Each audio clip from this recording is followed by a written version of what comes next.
Big news day on the Julian Assange front. Julian Assange wins temporary reprieve from extradition as UK court asks the US for assurances. So obviously, you all know Russell went to London to cover the Day X hearings. So the court handed down their ruling from those hearings this morning, 6:30 a.m. Pardon me, on the East Coast here of the United States, 10:30 a.m.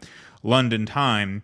WikiLeaks founder Julian Assange was given permission by the High Court in London on Tuesday to take his challenge against extradition to the United States on espionage charges to a new hearing.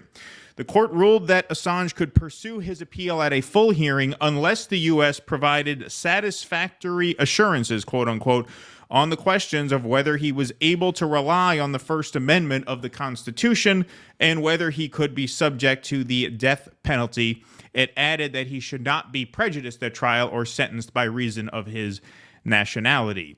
If those assurances are not given, then leave to appeal will be given and there will then be an appeal hearing, the ruling said. If assurances are given, then the parties will have a further opportunity to make representations. A further hearing on May 20th will be held to decide if the assurances are satisfactory and to make a final decision on leave. So he is getting one more day in court at the very least, May 20th. That's if the United States submits these three conditions, then it will be litigated whether those conditions are satisfactory.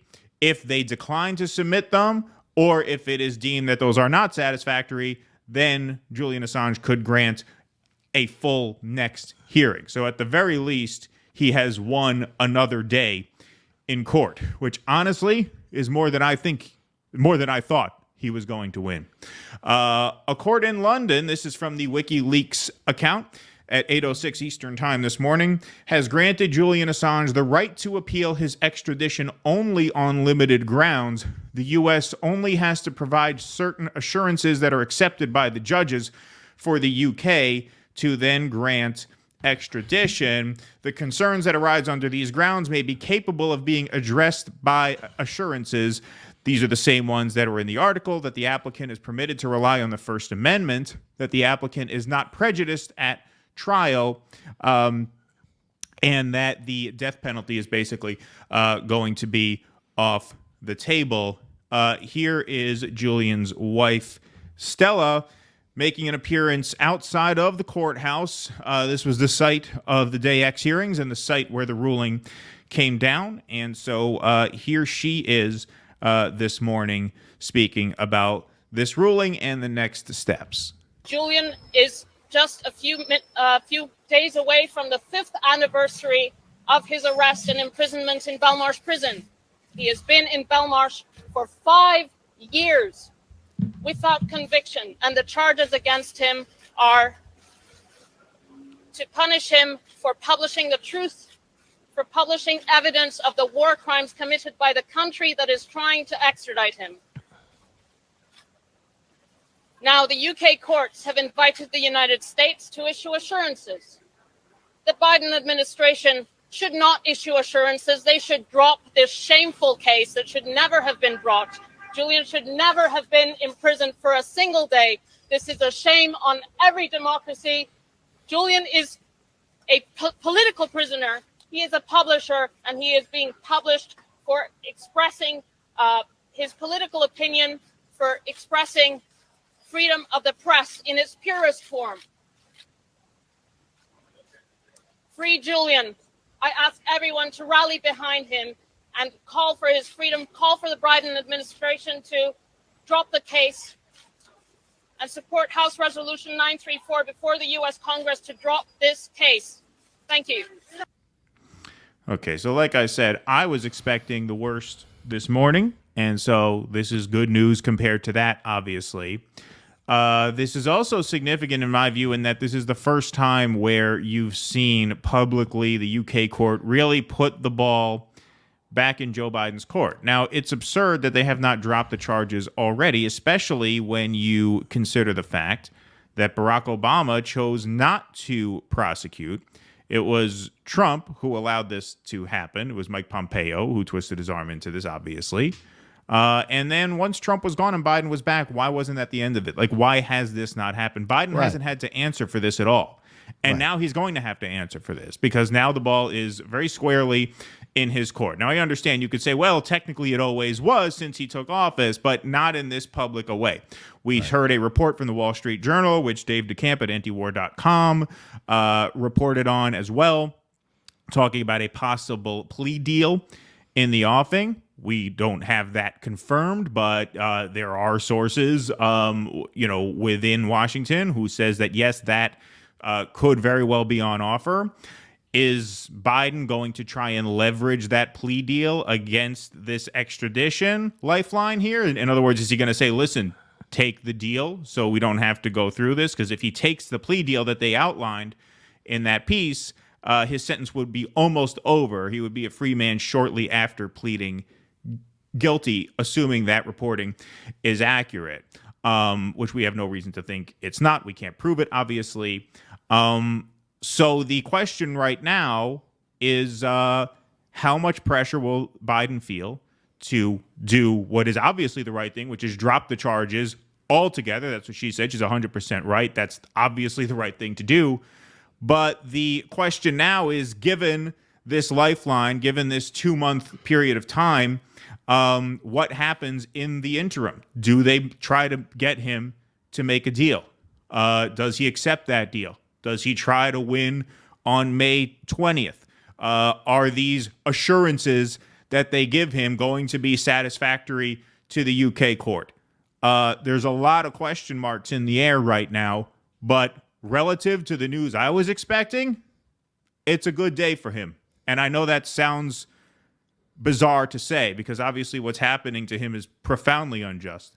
But it sounded to me, when we interviewed Stella on the Jimmy Dore show in advance of these hearings, it sounded to me like she was not expecting for it to even go this far.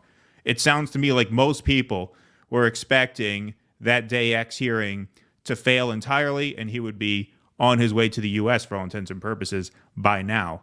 And he's not. So he lives to fight another day, and now it falls to us once again to apply as much pressure as possible to get these charges dropped. We now have 8 more weeks. So let's get at it again. Well, you know what? I'm not sure what exactly happened in the courtroom at the end, but I talked to her after that last hearing, the last day of the hearings, and she was a little more optimistic. She liked that day what she heard from the judges. I'm not. There was a lot going on.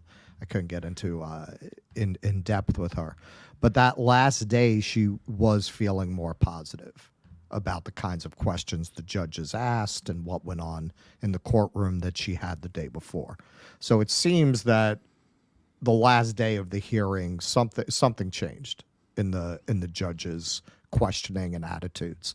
So I thought 50-50. That's why, actually, because I got that feedback. Right. But it's kind of a ridiculous ruling, except in that it puts pressure on the Biden administration. Are you really going to pursue this? It puts a spotlight on them. But if you look at the bar that they set, oh yeah, no, First Amendment, we love it. What are you talking about? I got First Amendment wallpaper over here. Send them over. Like, I mean, they're going to discriminate against him because he's Australian. I mean, well, that's ridiculous. That's a pretty easy bar to clear. And then the death penalty, I don't even think that's on the table for these charges. So, they could very easily meet that standard. So it seems, yes, it's welcome that it bought some time for the Biden administration to think about whether they want to pursue this or not. But on its own terms, it's certainly not anything that would keep him from getting extradited. That's a standard they can meet very easily just by saying, yes, that's fine. Sure, but the best possible outcome of those Day X hearings would he would get another chance to make his case. In other words, they couldn't close they couldn't close the door on that as a possibility no matter what. What they were arguing at Day X was he needs another full hearing to argue why he shouldn't be sent to the U.S. Right. And so at best, they would have granted him that. So really, at best, they could have only granted him time. Basically, this grants him potentially not as much time as a full new hearing would have, right? That probably would have bought him another year or so, because I forget what the period of time was between the previous hearing and day X. So he was bought less time than he could have been, but more time than I expected. And so on balance, look, now the significance of this is now this falls squarely on Joe Biden's shoulders. And, to an extent it always has. But now in the public eye, all eyes are going to be on him vis-a-vis this case for the next 7 weeks. And I don't think there would even be rumblings of a plea deal if the Biden team were not under some kind of pressure not to let this, get morbidly ugly. I'll just say that. Like, they do not want, I don't think, between now and November. I think we can say that. They're for him afraid to he's die. going to die. He's going to die. Yeah. Before November, and Yeah. then they're going to have to try to explain that. This is why when people say, "Oh, well, you have to elect Democrats," why? I think Trump would be as, if not more, likely to just let it go as Biden. But now, they're losing the election. The spotlight is on them. Hopefully that'll give them pressure. And we made it clear when we covered the possible plea deal, rumored plea deal the other day. We have no judgment. That's really up to Julian and Stella and their team. Oh, absolutely. What they want to do. But it would be a very dangerous precedent for freedom of the press if acknowledgement of guilt in this case were to go on the books. That's true. That is true. On the other hand, the choice could be, do you want them to set a dangerous precedent and torture this man to death, or do you want them to set a dangerous precedent and have him get to go home? I mean, tragically, those are looking like the only two choices at the moment. But this does buy some time. I don't think this would have happened at all. I don't think he would have been granted this lifeline if Biden were not under pressure. I think the fact that this plea deal is out there as a possibility is good evidence that they are feeling the heat on this a bit. Right. Because don't forget, it's not just guys like us who are saying these charges should be dropped. The New York Times has come out and said these charges should be dropped. Like mainstream liberal publications. Rachel Maddow, right, exactly. This is not like fringe opinion that you can only get here. I mean, we're the only people who will give it, we are among the only people who will give it the airtime it warrants. Right. But if you ask the New York Times editorial board, they'll say, yes, these should be dropped. Right. And so does Biden really want to get on the wrong side of them in addition to every other problem he has right now? Or would he rather get this issue behind him as peacefully as possible? If it means a plea deal, or ideally, obviously, we all know it goes without saying, in a just world, these charges would have never been brought in the first place. One of the things they really have going for them on the positive side, it's an election year. Yes, that is true. That's absolutely true. Please clap.